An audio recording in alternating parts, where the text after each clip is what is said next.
This video documents the performance of A Poor People's Christmas, a short piece that tied together 4 groups who were raising money for various causes at the Sparkle celebration in Corning, New York on December 7, 2019. We supported the New York State Poor People's Campaign, a national call for moral revival, the Khalilzad family, refugees from Afghanistan who are in Greece, the Defense Fund for the Kings Bay Plowshares 7, and the American Friends Service Committee. As a part of the No Way to Treat a Child campaign, we were also asking people to sign a petition to encourage local Rep. Tom Reed to co-sponsor H.R. 2407, promoting human rights for Palestinian children living under Israeli Military Occupation Act. Representatives of the Elmira chapter from the Poor People's Campaign, a national call for moral revival, performed in front of 90 West Market Street, right across the street from Representative Tom Reed's Corning office. While we performed, we also tabled, offering literature about the campaign and the important upcoming events. We also had some New York State Poor People's Campaign shirts for sale, with proceeds going to help get impacted folks to get on the bus for the Poor People's Mass Assembly and Moral March on Washington, June 20th, 2020. Corning supporter Diane Rowe also offered to make portraits for some of the children attending Sparkle. It was a cold night, but the warmth of the relationships and friendships, both old and new, and important discussions kept us warm. This was a live-streamed video of that performance. The cast includes Deborah Davis as Mrs. Claus, Tanisha Logan Latimer as Mrs. Claus' assistant T, and Becca Forsythe as the journalist from the People's Paper. Please enjoy. Miss Claus, the reporter that we've been waiting for has arrived. Should I show her in? It's not a good day for this, I have to say, but I suppose if she's traveled all this way, I should at least talk to her. Please show her in. Right this way. Thank you, thank you. Good afternoon, Mrs. Claus. I'm so glad that you're talking to us on such short notice. Our outlet, the People's Paper, is excited to run this interview in this Christmas edition.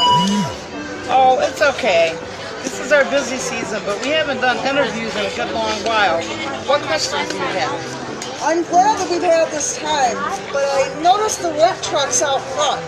Are you sure this is a good time? Well, the basement has flooded again. Living way up here in the North Pole is hard. We originally built our home to shop up here thinking that the seclusion would make sure that we are left in peace while we make our toys and prepare for the trip around the world each year. Global warming is making a total mess of everything though. Global warming at the North Pole, is that really a thing? We don't have factories and stuff up here to generate that kind of thing. How is that happening? The stuff you guys are doing down there is what's happening. The greenhouse gases like carbon dioxide flow freely because humans keep using fossil fuels, coal, oil, and gas.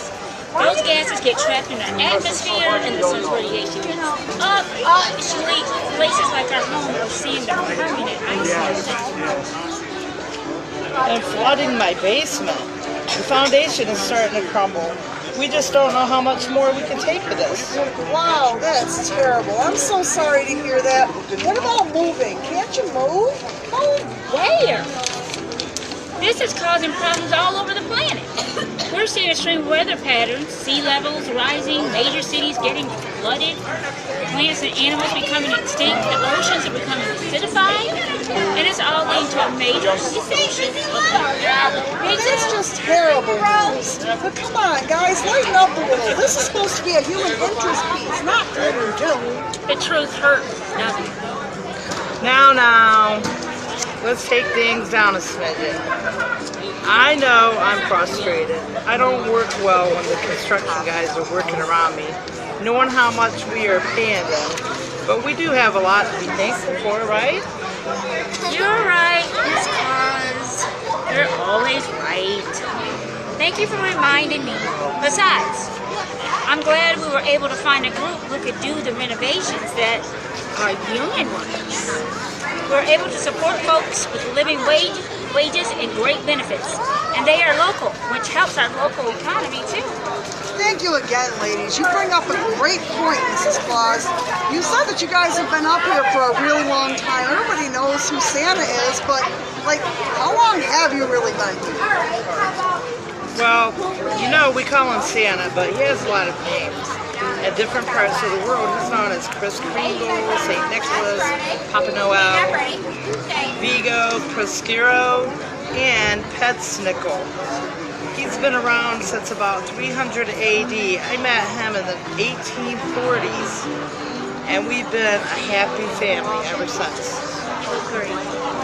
So he's been doing this job for 1,700 years. Wow, that's some staying power. You know it. It fascinates me that he travels all over the world. I'm sure he has some amazing stories that he can tell us about the adventures he's been through. I do, but I also get quite frustrated. The job has been so much harder on him lately. Really? Why? There have been so many hardships around the world. I don't even know where to start. Well, just recently, Santa's sleigh got nicked by a drive-by shooting. The police said that they think it was gang-related, but none of the folks in the neighborhood were willing to come forward for fear there would be retaliation. Little do they know, Santa was watching, and he knows who was naughty and who was nice. He'll make sure that somebody is getting him their style. Him? Well, yeah. We used to put coal in a bad kid's stocking, but like I said, coal is killing the planet, so we had to change it up. Oh, yeah. But back to what you were saying, Mrs. Claus. Drive-by shootings must be a big problem in the big cities. It's not just the big cities anymore. Gun violence seems to be everywhere. T, what did we recently hear about how many mass shootings there are? As of last Sunday, there has been 335 days in this year, and there has been 385 mass shootings in the U.S. We're seeing them in high schools, shopping malls, municipal buildings, and even historic districts. Just this year, there has been 35,943 gun deaths, including homicides, suicides, and accidents, and 27,061 injuries. I've made sure that Santa doesn't give any guns to kids anymore. It's just too dangerous. Another thing we have to adjust is the traffic in the skies. What do you mean traffic? The drones. There's so many drones in the sky, it makes it hard for Santa to navigate. There are 1.3 million registered drones in the U.S. and hundreds of thousands that aren't registered. There are those who estimate that by 2020, will be 7 million drones in the sky. It's all part of the militarism of our communities. We see it in a lot of places. Yeah, I think I heard recently that Binghamton bought a tank. Yeah, they spent $275,000 on an armored police vehicle known as a Bearcat. The administration says it's a rescue vehicle. But many of the residents there believe that the intent of it is to intimidate the citizens that live there. That's in the same community where they have that rash of deaths in their county jail. That's why I'm wearing this. Yeah, they have had 11 people die in Broome County Jail. The most recent was a 40-year-old man who was incarcerated just after being discharged from the local hospital. Folks are saying that people who are incarcerated with him heard him screaming and that he needed help, and he was just left in his cell. They found him later on. This is not the first time we've heard stories like this. The officers and administrators are on Santa's naughty list. No question about that. That is heartbreaking. There's just no question about it. It sounds like there needs to be some compassion in that line of work, right? It kind of reminds me of a case I heard about it happened in my own hometown of Elmira. Are you talking about the stroke case? Yeah, Gary was a 49-year-old man who had a bad day, just a real bad day. A neighbor called the police thinking that he was having mental health problems. The police sent a combat force, and during the melee, Gary was beaten to death. We were trying to raise awareness and demand accountability and real change, but we haven't met our goals yet. Santa sees your work too, Becca. Don't worry. You guys just need to keep fighting the good fight. Thank you, Mrs. Claus. I'll try. But enough about me. Mrs. Claus, what are some of the other things on your mind today? Well, I have other friends who are coming to visit us at this time of the year, and it reminds me of their struggles too. Oh yeah, like who? Well, my friend Mary Ann Grady Flores, for example. Her sister Claire Grady is facing 25 years in prison for standing up to the war economy that has flourished in our country. That's right, Mr. Claus. You see, Claire Grady is one of the Kings Bay Plowshare 7. They are 7 Catholic plowshare activists who entered Kings Bay Naval Submarine Base in St. Mary's, Georgia on April 4, 2018. They went to make real the prophet Isaiah's command to beat swords into plowshares. The 7 chose to act on the 50th anniversary of the assassination of Reverend Dr. Martin Luther King Jr., who devoted his life to addressing what he called the triple evils of militarism, racism, and materialism. Carrying hammers and baby bottles of their own blood, the 7 attempted to convert weapons of mass destruction. They hope to call attention to the ways in which nuclear weapons kill every day by their mere existence and maintenance. The government says that they caused $30,000 in damage, and now they each face 25 years in prison as a result. That's amazing. They had to have strength to stand, but it's also heartbreaking to know that they're likely to be punished in such a harsh way. Okay. Well, there's not only a story like that, unfortunately. There's so many out there that are facing unreal consequences just because of where they are. What do you mean, Mrs. Claus? Well, my friend Mary Guzzi was telling me about family that she met when she was working in Samos in Ireland, Greece. She was working with the Khalilzad family, refugees from Afghanistan. T, could you share with Becca about this family? Certainly, Miss Claus. There are 2 brothers, and one of the brothers' wife and infant daughter. They have been tortured. All the adults are college educated, speaking and writing in English and other languages. They have since moved to camps on the mainland of Greece. The younger brother was separated from the rest of the family and placed in a separate camp. He is very despondent. The little girl in the family became ill on Samos, and both mother and daughter need medical attention. They are being denied because they do not have Greek insurance cards. They need some resources to help them face the cold weather coming. Northern Greece gets very cold, and they are living in UNHCR camps. The housing is barely adequate, though better than tarp tents in Samos. Well, maybe my friend Mary could tell us some more about these folks. Sure, I'd be happy to. Hi, Mary. Hi, Mary. How are you? Good. So what can you tell us about this family? Well, I'm in touch with them almost every day, and they have sent me some photos of where they're living now. And one of the things that's so terrible about the conditions for them is that they're isolated from everybody. And they're isolated from services like medical care, if they need to buy clothing, if they need to have access to, there's no mental health counseling right now for people who have suffered trauma. These are people who went through a very traumatic journey after being threatened and tortured and losing family members to political assassinations. So now they're trying to get asylum, and they could be waiting up to a year even to get an interview. So they must live in these camps until then, and their fate is uncertain. So we're raising funds today to help them out as well? Is that part of...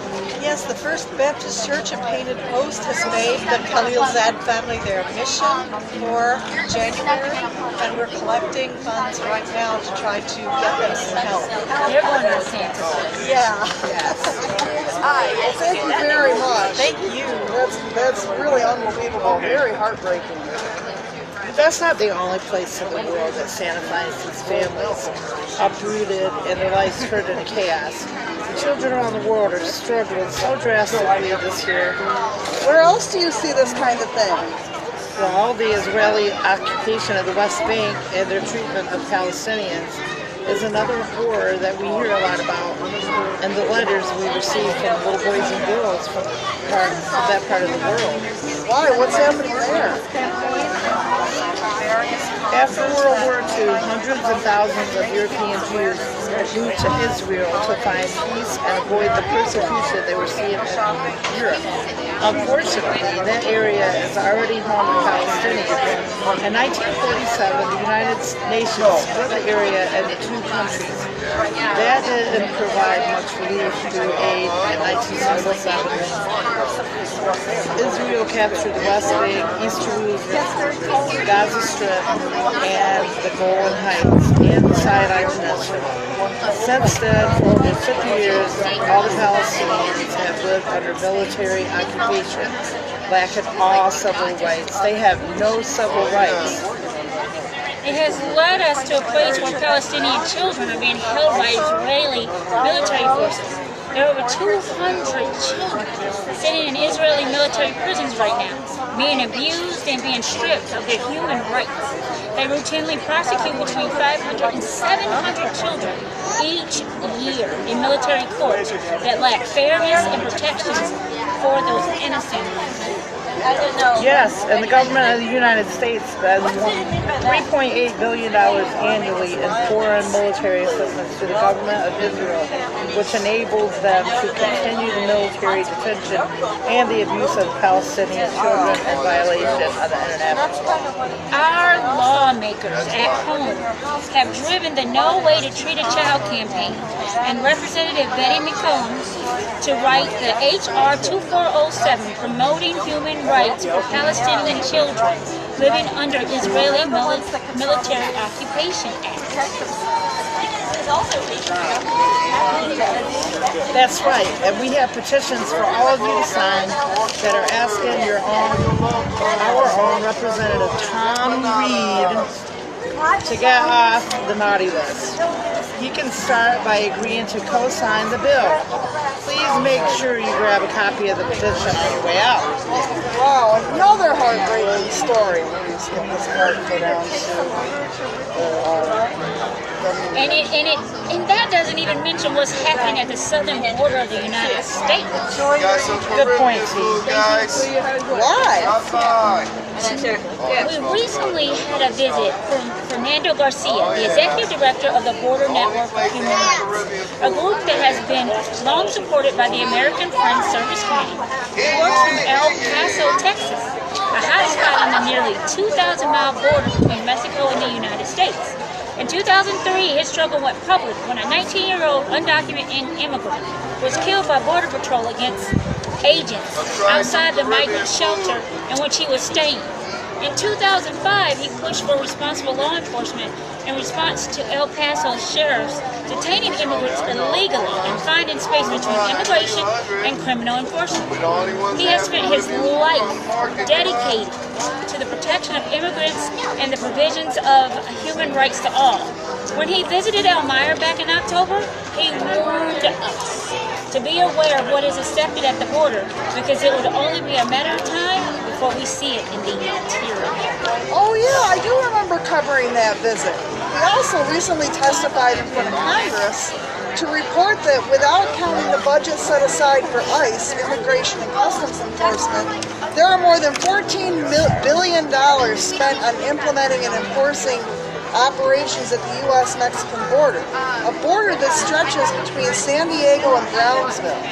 There are more than 23,000 Border Patrol agents with armories of hardware and skies filled with aircraft and drones. Not to mention dozens of immigration detention centers with thousands of children, mothers and fathers that are incarcerated, mistreated, and dehumanized. He said that the children were placed in jails without access to food, water, or health care. As we speak, more than 6 children have already died under Border Patrol and ICE custody because they were placed in undignified detention conditions where officers showed a great deal of disrespect lack of professionalism, and lack of accountability. He had some powerful words of hope to close the statement to Congress. Do you mind if I read it? Well, if they're words of hope. Well, they are. Here they are. Today, we must decide what kind of America we want and decide what our future will be. Is it the one that incarcerates families and puts children in jails and builds walls and with the immigration officers acting with impunity? Or the one that accepts its destiny, that we are a nation of immigrants, and that it is what makes us exceptional. A nation that is inclusive, diverse, and working for the well-being of one another. Sounds good. Is that all? Isn't there more? Yeah, Becca, tell us, is there some more? Well, there is this other group that's working to unite the poor. There is. What group? Well, we're called the Poor People's Campaign, a national call for moral revival. The Poor People's Campaign. I think I've heard of them. Isn't that the group that Reverend Barber and Reverend Liz work with? Yeah, that's right, Mrs. Claus. Do you know Reverend Barber and Reverend Liz? Well, of course. They're at the top of my nice list this year.